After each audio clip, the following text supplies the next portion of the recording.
Okie dokie, folks. Round two. If you watched the previous video, I mentioned my library that I have going on here. That's oxygen quoted. Look it up. If you go in and do this whole thing, it lets you know how to uh, add it as a dependency. Um, the oxygen quoted is a zero dependency library that only depends on Scala, and it's all it is a wrapper around the Scala quoted library. The Oxygen Meta is my where I add a lot more of the utilities, and that's where we're going to get into today. We're going to be deriving a type class or deriving a type class instance for show, which I'm sure anybody who's done anything functional programming related has probably heard of show. It just lets you show things. Um, okay, so we'll call it my show. Okay, my show has something called show, and it needs to have type parameter a, and it gives you a string. We're going to need to get a few instances here. Let's do using toString a. It's going to give you a my show a, and it's just going to be like that. Okay, that's fine.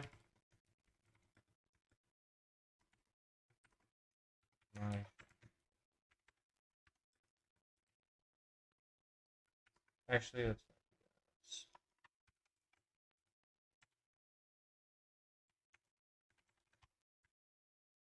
string is going to be, this just basically wraps it in quotes. We'll also do one for Boolean int, and we'll do one for option.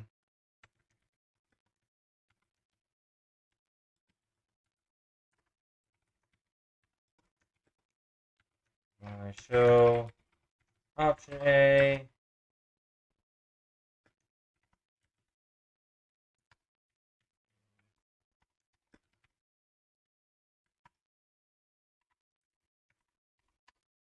There we go. Now let me do that. It's going to be show a show value. This is nothing macro related yet. Sure. Okay. So now we've got a couple instances to work with. All right. So we're gonna need a couple imports here. We need Scala quoted. We're gonna use oxygen quoted and also oxygen meta. And this is going to give us everything we need to derive a type class instance. We're actually going to import K0. I don't think we're going to use anything else at the top. All right. And so what we're going to do here is we need to extend derivable of my show. And this is going to give us all of the plumbing we need to be able to derive type class instances. My hope is that after seeing this, you will be convinced that mirrors are useless. I know it's a strong statement, but some of the code that's generated by mirrors is just really inefficient and unpredictable. And the amount of fighting you have to do to get mirrors to work, you're just much better off doing it with normal macros. And it can be a little tricky because it's just difficult to use macros. But when we have all the helpers and more of mirrors, uh, it's easier. So let me show you that that's true. Okay, this we have to implement. This is an annoying feature of macros is that I can't just implement this in the traits. You basically just have to copy paste it every time. Um, very annoying, but it is what it is. And then for the rest of this. All right, so we need to have a product deriver and a sum deriver. We're going to ignore sum deriver for the moment, and we can do that like this, not supported. And then we can, let's just do that for product as well, just so we can see what that looks like. Not supported. All right.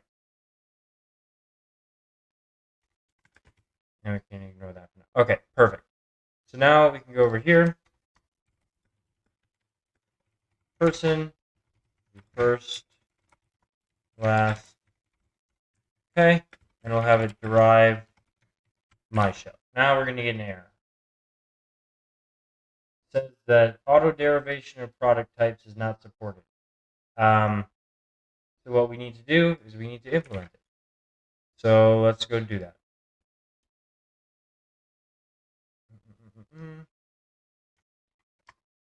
So let's do new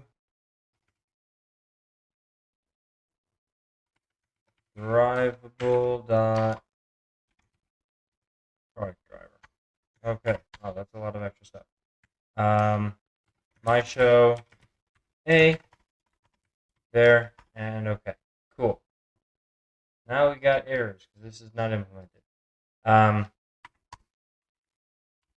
Let's just do something really simple. Okay.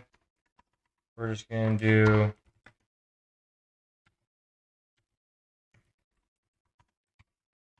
here. Okay. So this is the basic structure that we got going on here. This is again from the previous video. This means that we're making an expression, and so this is not actually going on in the compilation phase. This is something that doesn't get generated until it goes, or this class doesn't exist until outside of the compilation phase.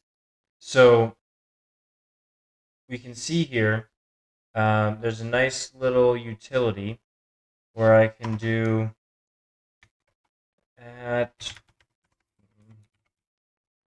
function meta k0 annotation of my. Right, if I add this, then what's going to happen is it's basically going to print out all of my, or it's going to print out my type class instance here, right? So we can see exactly what this looks like.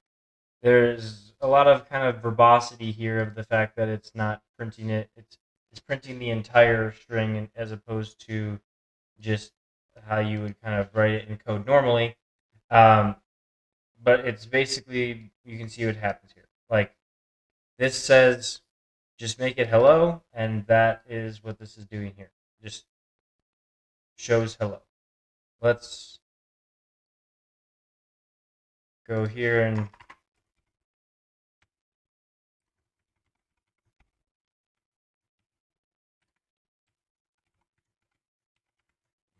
person that show.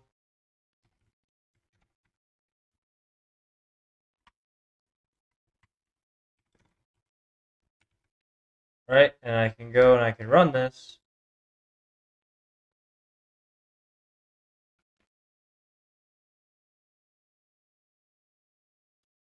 If it ever decides to compile.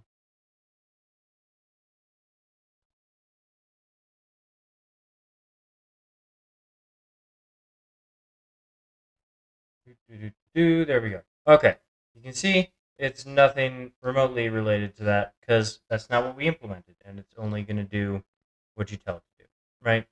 So this is the fun part where you're going to see just how easy it is to actually implement this. So we're going to add a little helper here.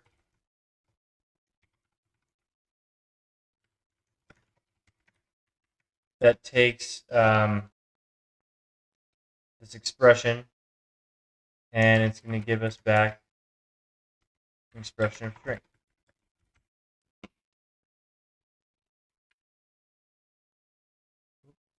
helps when you code things properly. Okay, so now let's move this over here like that. And we got to go show impl of value. See, we got lots of this stuff going on. It's going to take getting hang of it, but if you're trying to go from an expression to not an expression, you need this. And if you're trying to go from not an expression to an expression, you need this guy. And you have just one at the start, not at the end. Yeah. So again, it's gonna. I'm just gonna add this so I don't get yelled at. You can see we have exactly the same thing. Nothing has changed here other than the fact that I've kind of added a helper. And the fact that I've added a helper, we can see it is not reflected in the code at all. That's one really nice thing about the macros is you can add all sorts of helper functions and this, that, and whatever. And as long as the generated expressions doesn't reflect that, all of that calculation happens at compile time and you get nice, efficient runtime code. Amazing. That's what we want. Okay, so now let's actually do something with this here. Okay. Here is where we're gonna really get into this derivable thing, or the derivable in the product generic. This is gonna do a lot of the heavy lifting for us here. So what we're gonna do is this is actually exposing a field called generic, and we're going to use map children, and we're going to map those. Okay?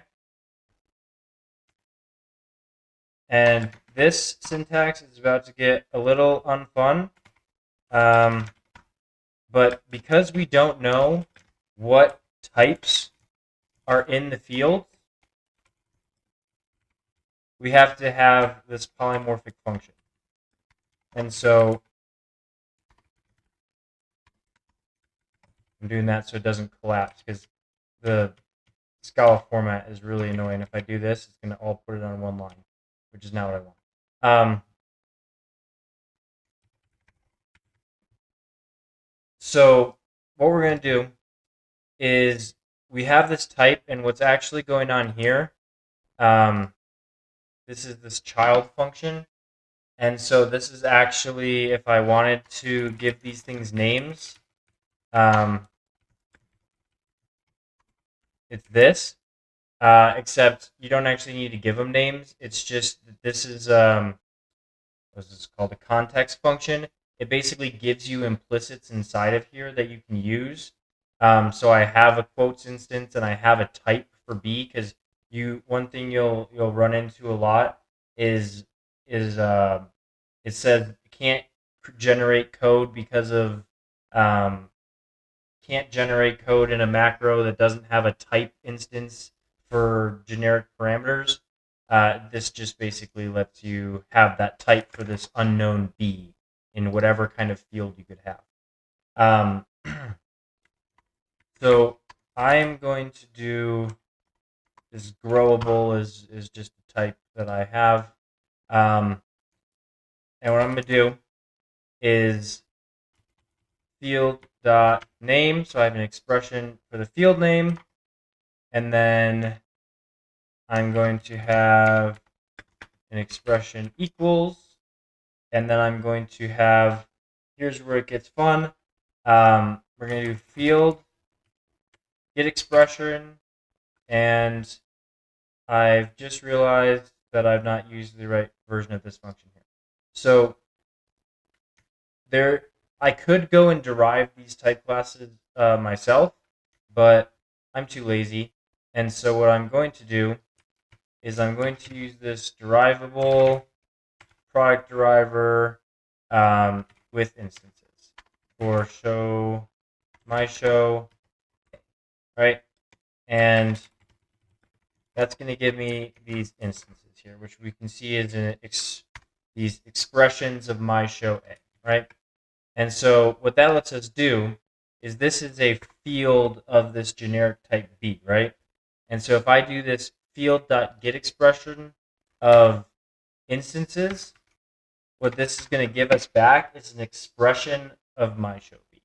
So this is basically, I don't know, I don't remember what it's called in mirrors, but it's something like summon all. This is kind of like the analogous of summon all. It lets me summon the specific type class instance for here. We'll see the code that this generates and why I'm doing it this way. I could do it much easier and just do like field.summon type class of my show. But the reason I don't want to do this is because I don't want to have this in the function, right? Um, we can go back and compare how that looks. But for example, if this was like an option instance, I don't want to have to call option every time. I just want to have it once. And so what this actually does is it caches all of your type class instances in a lazy val, which we'll be able to see over here in a second. But for now, we want to do get expression, okay? And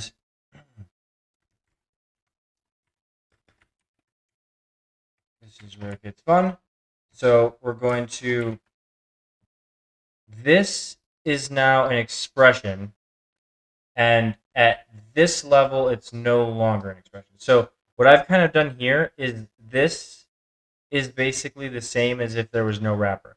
I've taken an expression and then put it into not an expression and then lifted it back into an expression again. But the reason I've done that is because I want to call show on this. And at this point, if I do that, is it gonna?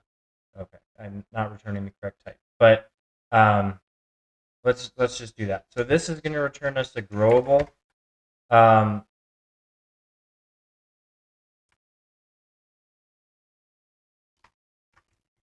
feel like that's lying to me. Why does it say it's a function? Growable string to expression.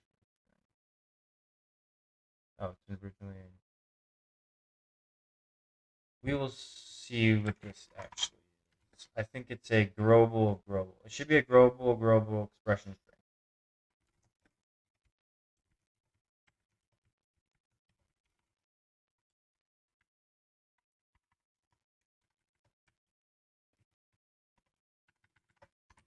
Okay.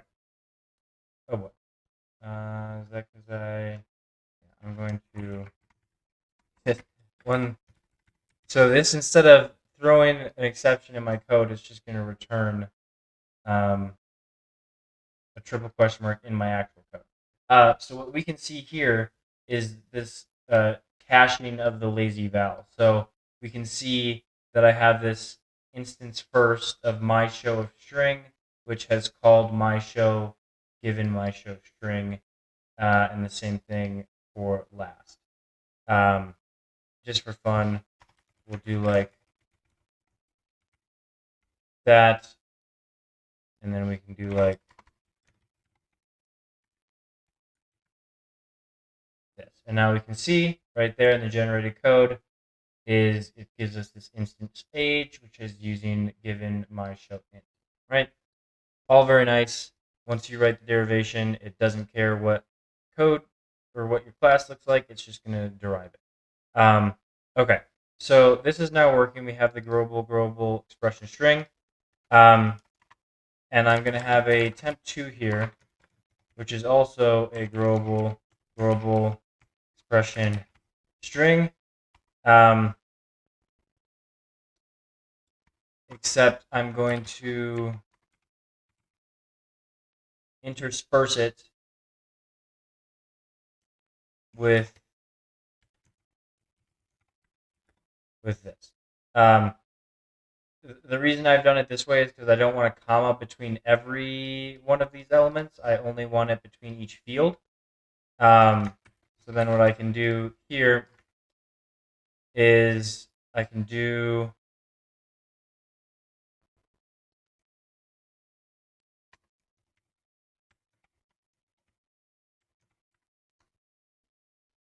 what do we want to do here?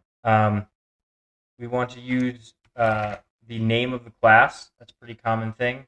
So that's going to be generic.label or generic.name, either one, same thing.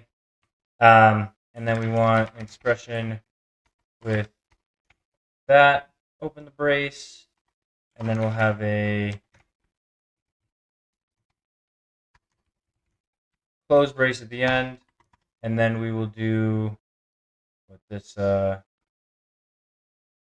temp2.flatten, and then actually at this point we don't want two of them, so we'll just flatten all of them. Okay, so now we have this, and if you watched the last episode, I'm sure you know what we're going to do at the end here.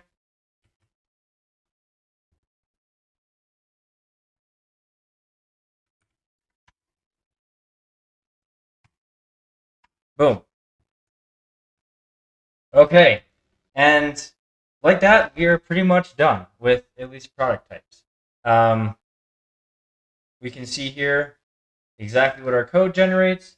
We get this builder, we get the string builder, and it's doing the same exact thing. And the reason I kept this all in a sequence and a sequence of expression and all the way until the end was that so I could efficiently join them with this guy here. And so you see like this person, this quote, the name, the equal sign, that's like four expressions that it's combined into one. So I'm avoiding having to do those at runtime. Combines all of these expressions into one. Yeah, so this is basically as efficient as you could possibly get that, given the fact that these are not known at runtime, or sorry, at compile time. And now we should be able to actually run our function or our main here, and we'll get an actual printout of what the type class looks like. The implementation is missing.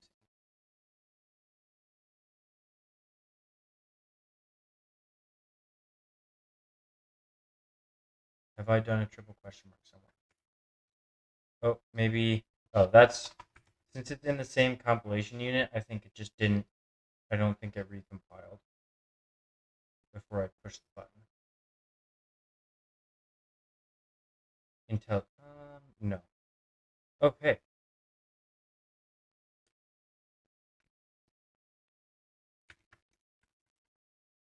Oh, dirt. Okay.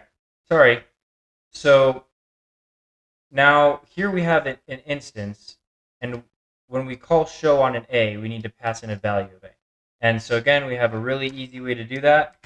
What we're going to do is we're going to do field dot get expression of value.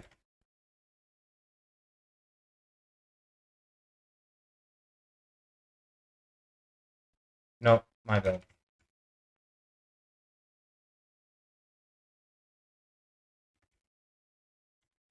There we go. Field dot from parent. Okay. So now you can see actually, let's go back.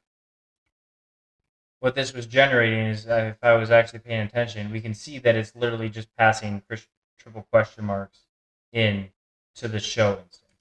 But when we do this here, we can see that it's actually doing value first, value last, value age. So now, now this is actually going to all pass the correct fields in, and we can see here, boom, first equals blah, last age, etc. Okay, so nice. We can now implement product types. And what was that here? We got 63, 26, like 40 lines of code. And if I wanted to do this all shorter, maybe that could be done. But it's very easy. Now let's do sum types. Actually, before we do sum types, let's dive into how we can make this a little better. What happens if I do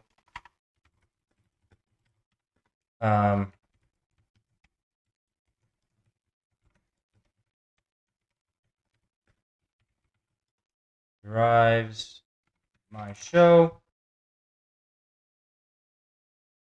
I'm going to do this really quick just to make my life easier.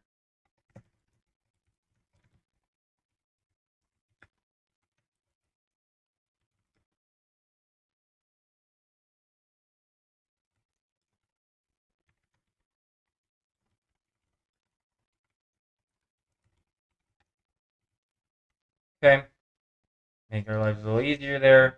And so now I could do println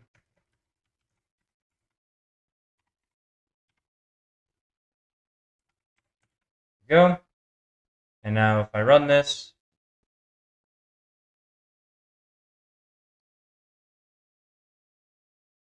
okay, so we can see that we have this. That's a little annoying. That's not what I was going for. This is extending any val. I mean, we have opaque types now, but the extends any val thing is more of a. I'm essentially just trying to do a new type here. So really, I just wanted this to print string. Here. Okay, well, we got a really easy way to do that. We have this split, right? And so split is now going to want us to implement something different. Derive is derive, but it wants us to derive case class and derive case. So I'm going to move. Actually, I'm going to move that there or leave that there. I don't think I have to. Nope. Yep. I don't want to implement derive. So this here. This implementation, I'm going to move here, and we'll just do the same thing. We won't do anything different for case objects. Actually, yeah, let's do something different for case objects. Let's just do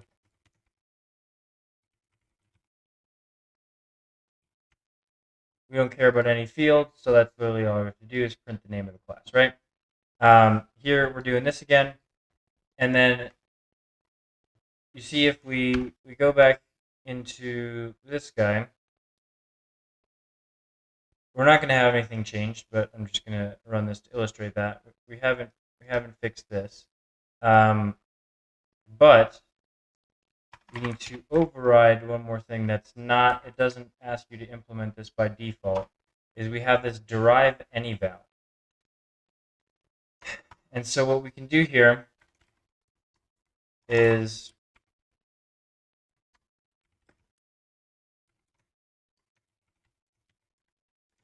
we can just implement this.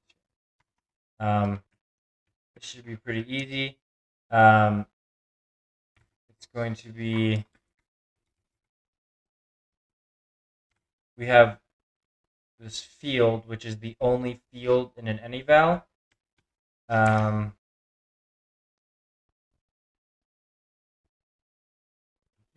Generic.field.get expression, same thing. We want to get our expression from the instances, show, and then we're going to do generic.field.get from parent from that value. Okay, and now if we print this,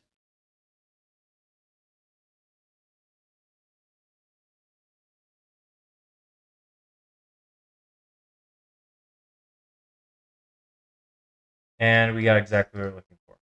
Okay, so, and let's just, for the fun of it, let's do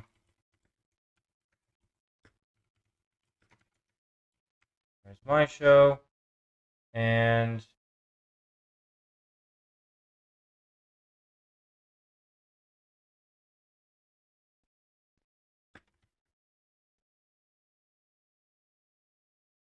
okay, that is behaving kind of weird. I think that's just it's not passing the right type to the derives. I'll have to look into that. But if I do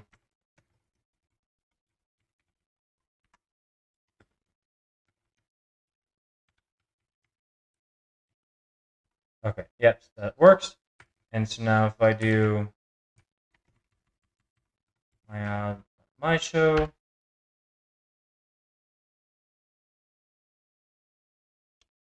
hopefully amazing. And we don't have any parentheses like we would have before. Okay, so that's product types. Now let's do sum types. So we can do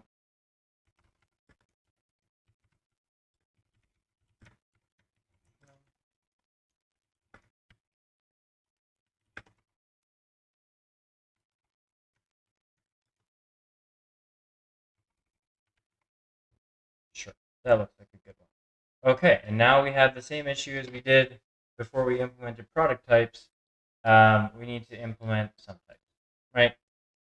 Not a big issue. So what we will do is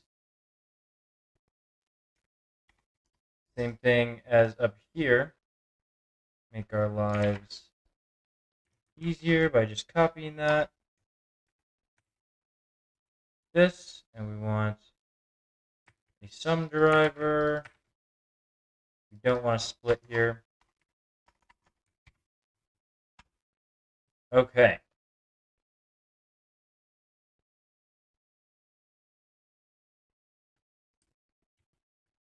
All right. So what are we going to do?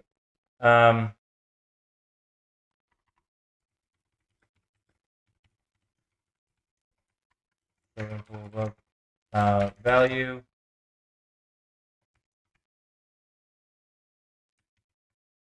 is an expression of A, and we're going to return an expression of string.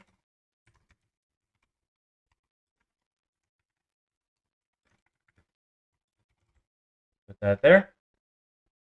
And I think that we can probably get rid of this guy who's been yelling at me.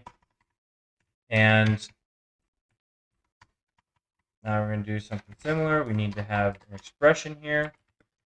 So we're going to do a new my show of A here. And can you guess what I'm going to do?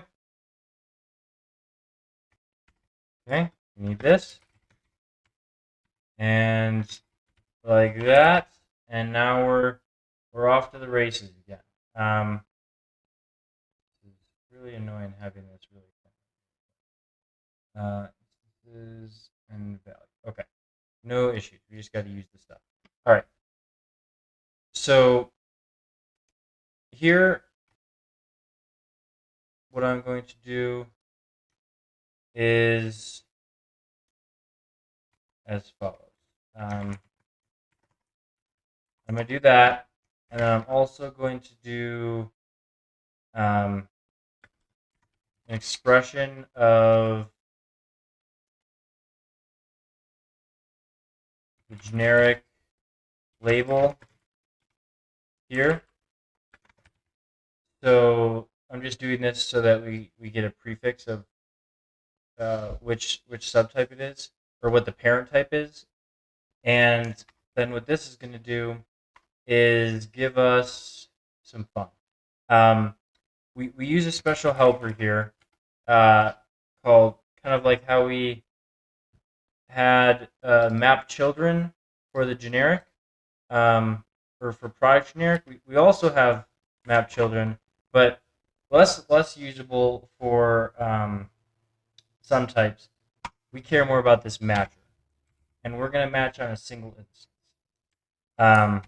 What is that instance? That instance is our value.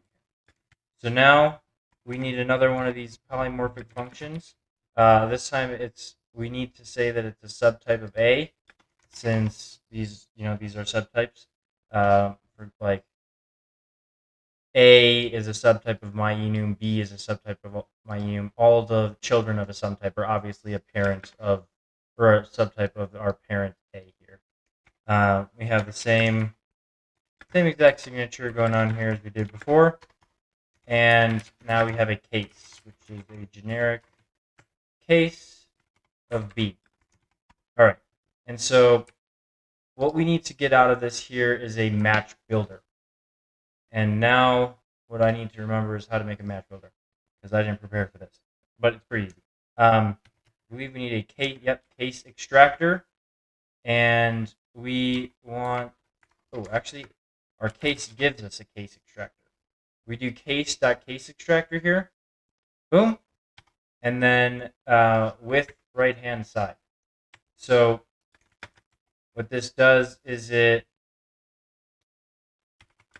gives us, we've taken in, you see we have an expr of B. We've taken in an expr of A, and we're essentially building a match statement to figure out which subtype of the parent it is. And so now with this, what we can do is we can do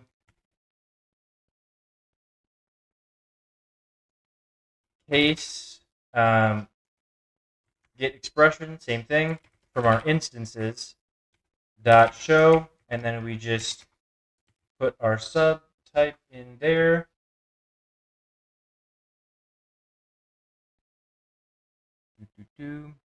Oops, I have not done that. That should be right.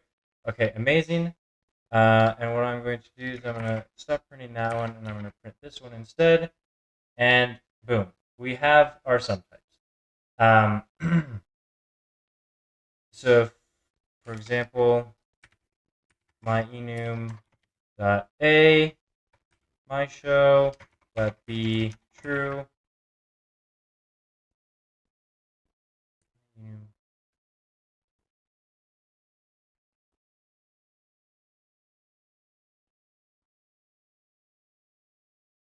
Oh, this is going to be silly.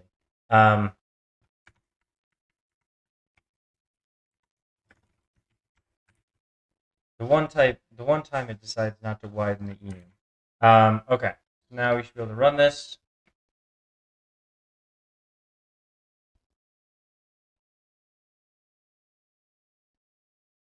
And boom, we get exactly what we expect. This is technically a case object, and here we get the field like this. Amazing. Okay, and we can see, let's look at the generated code over here. So the first thing we can see is similar to how when we, I'm actually going to add this back up here really quick.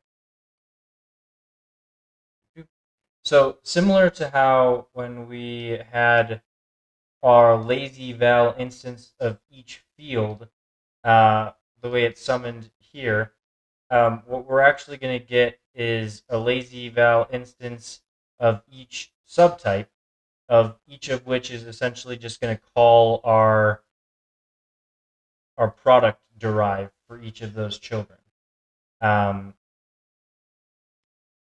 Yeah, so you can see how that has behaved there. So we've got one for A and one for B, and then this is our final one here. And we can see what it has done here is it looks, hey, this is a my enum of A, and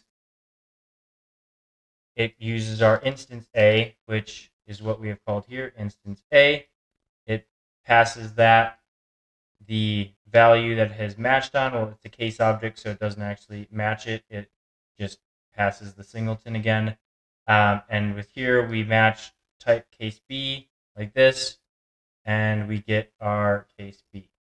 I'm running through this really fast. I hope there's definitely maybe a presumed level of understanding going on here. Ask any questions in the comments if you're looking at this and I'm going too fast and are interested to know more. But yeah, we can see that we're able to derive this for the product and some types. Now, this is a little bit of a live coding demo of something that I've actually never tried. If you have ever done derivation using mirrors, you'll know that what happens is it automatically expands all of the children. So if I was to do something like my enum here, object my enum, and then another field trait like this extends my enum, and then if I did like this object A extends sub 1,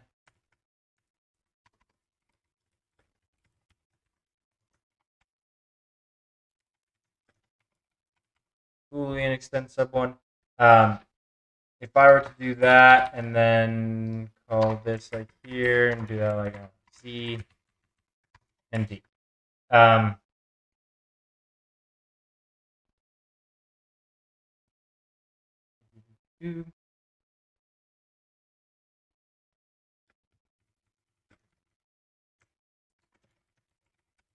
I'm really hoping this works.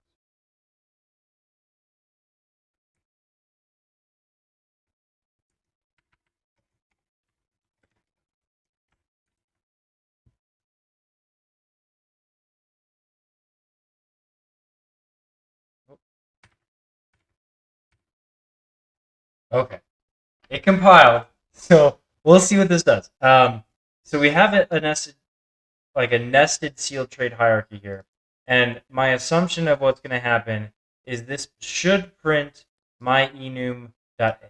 And if you've ever used mirrors, this is the expected behavior. Um, yes. So what it's done is it's expanded the children. Um, what I'm going to attempt here is there's a thing you can do where if I override my derive config, I should be able to say my default unroll strategy equals, what is this? Some generic unroll strategy nest. Okay. So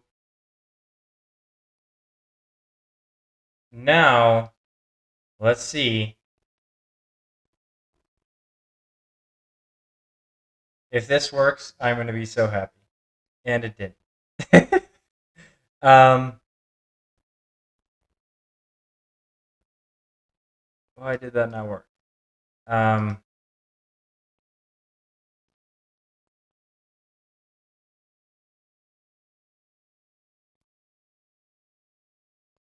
instance first. I need to rerun it.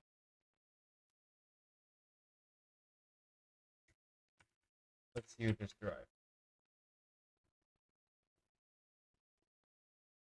Okay, so now we do have our sub instances. Was it just a not reloading issue?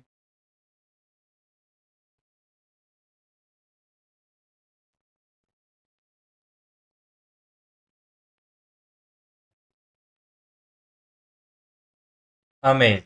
That's what I was expecting to happen. Cool. So it worked. First time demoed here live on YouTube. Okay. So what this has let us do now is instead of just forcing us to expand to all like leaf nodes in this sealed trait hierarchy, we can actually derive for each individual one. So now instead of only getting instances for A, B, C, and D, we now get a nested instance for sub 1, A and B, and sub 2, C and D, and then one that combines all of those. And so here we get something that matches on case sub 1 and looks for sub 1. Here we're matching for sub 2, and we go to the sub 2 instance. And so that's how we ended up. Where's Oh, this code can be hard to read sometimes. Um, sub 1 here. So now here within sub 1, we're matching on A and B. So it's cool stuff. And as you can see, this is not crazy. Like if you were trying to implement this with a mirror, I would be hard pressed to believe that it would be really that much shorter than this. Maybe a little shorter, probably a lot more as an instance of. You notice in this entire code, there is not one single as instance of. Um, I don't know if you're really good with mirrors. Maybe I never got that good, but I'd have a hard time believing that you'd be able to pull that off. Um, yeah, that's how far into this. Oh boy, this is a long one. Okay, yeah, let's definitely close it up here. Um, yep, so here we have deriving a type class instance for show. I think maybe the next one we'll do is eq, eq, equals instance. Well, that'll be the next video. Thanks for listening in, and hope you learned something, and have a good one.